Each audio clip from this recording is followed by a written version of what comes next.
What's up everyone, welcome to my channel. I'd like you all to meet Vanessa. She's a Ford Transit 115 T350 long wheelbase high top van. She's got 156,000 miles on, and I'm going to be converting her into a camper van. Now I did a 3D model on SketchUp down to the millimeter, so this is what I eventually want it to look like. I've got a solar panel on the roof, all the cupboards, kitchen unit and sink and bedding. So I started by measuring the floor for the beams so I could put the insulation in between, and spraying over any spots that I thought may rust, anything with like a bare metal edge. And then I just started cutting the beams, fitting them all in, and I found it really helpful to number the beams and lining them up like this, just so you know exactly where they're going to go and you don't have pieces of wood all over the place. So I started by cutting the insulation with a bread knife. Now this is very inefficient and I do not recommend this at all.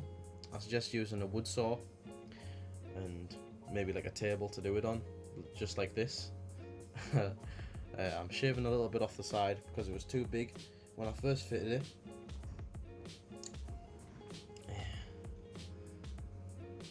So as you can see, I did it for the rest of the van. And I'm going to put a vapor barrier over the top of this because it's all rough edges and it's tacky, it's not really practical. And I'm just screwing down the plywood top now. So I'll put the vapor barrier on, and now I'm screwing the plywood down to lock it all together and make sure it's all sealed. Now, this idea for the roof came from a YouTube channel called The Restoration Couple. Now they do a way better way of explaining how this actually works, and I suppose it does vary in different vans. I think he did it in his Sprinter. Now I've got a Ford Transit, so the camber of the roof, maybe curvature of the roof may be a bit different. Might be more dramatic in the Ford Transit than it is in the Sprinter, or vice versa.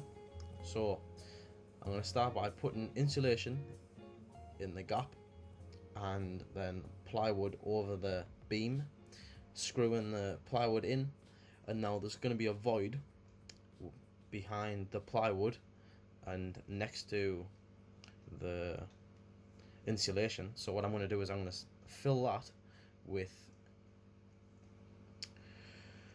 expanding foam, so that'll lock the insulation to the ceiling, and then it would fill the void as well. So it's kind of like killing two birds with one stone kind of thing.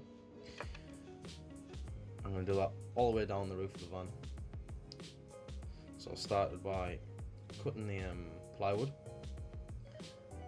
Now it's 12mm, and I think it's 120mm wide. That's how wide I cut them, just to make sure that there was a gap. So I pre-drilled the screws in so it was easier to attach to the roof. Just a little tactic, I'd like to slot in there, and then that was it. Just held them up, screwed them into the to the beams,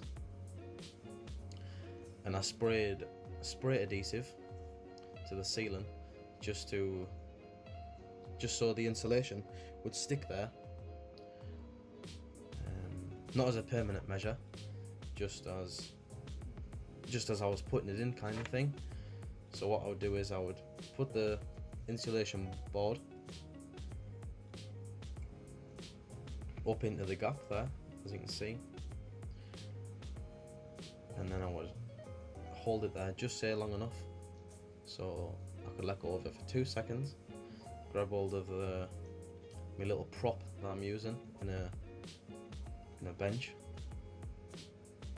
just so I didn't have to keep hold of it because I'm lazy.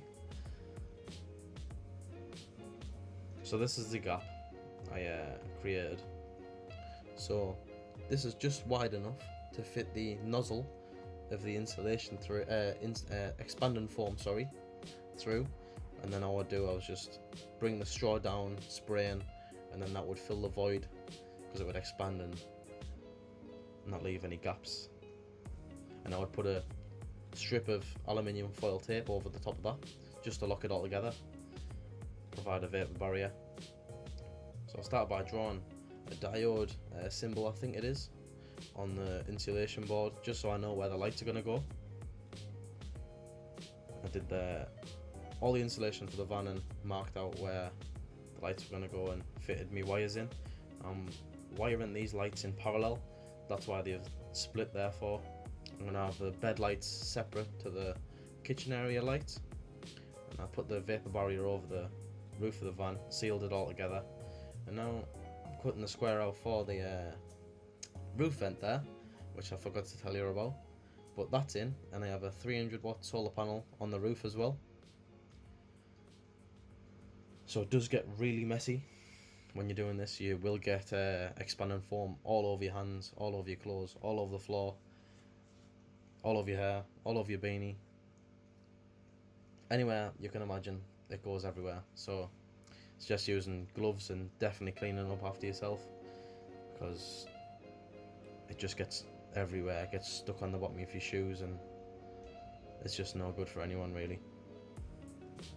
Only takes 2 seconds to tidy up, and it leaves your workspace pristine, just so you can be that little bit more efficient and not have to worry about all the rubbish that's all over in your van. I learnt the hard way, so that's what made us tidy up for once.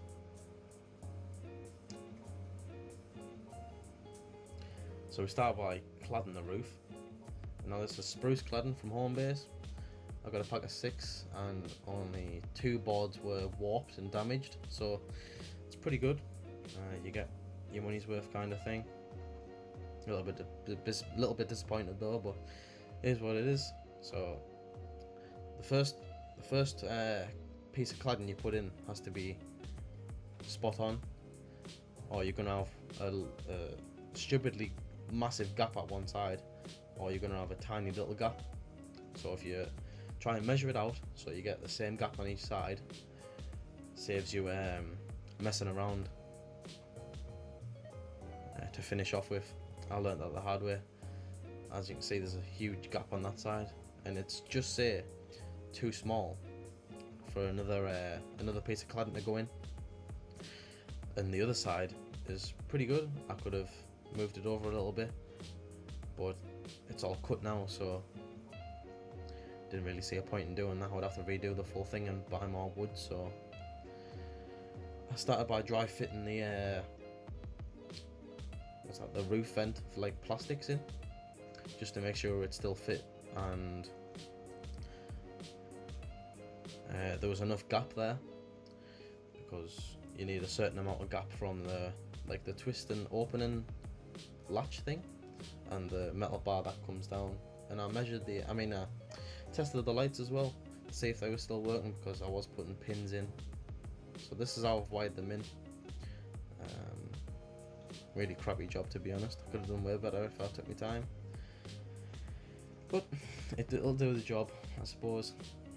And then all I did was cut a hole in the cladding itself, slotted the lights straight in, and just hid the wires, and that's about it really. So that's the floor and the ceiling done. Moving on to the walls probably next. I hope you've all enjoyed watching my process in what I done kind of thing. If you want any advice or any questions you want to ask us or anything, make sure you follow me on Instagram at the Astray Nomad and Lost But On Track. One's photography, one's going to be van life kind of things. So I'd like to thank you all for watching, and make sure you subscribe, and catch you again soon. Adios.